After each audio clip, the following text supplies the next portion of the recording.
నాగేంద్రరావు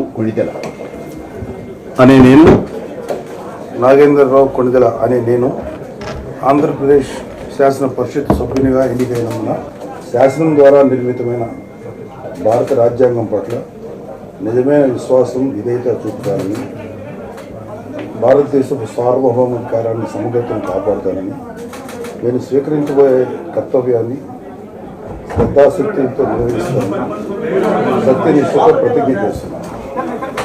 నేను ఆంధ్రప్రదేశ్ శాసన పరిషత్ సభ్యుడినైన నాగేంద్రరావు అనే నేను పరిషత్తు నియమాలు కట్టుబడి ఉంటానని, వాటిని అనుసరిస్తానని, పరిషత్తు మర్యాదలను పాటిస్తానని, సాంప్రదాయాలను గౌరవిస్తానని సత్యనిష్టతో ప్రతిజ్ఞ చేస్తున్నాను.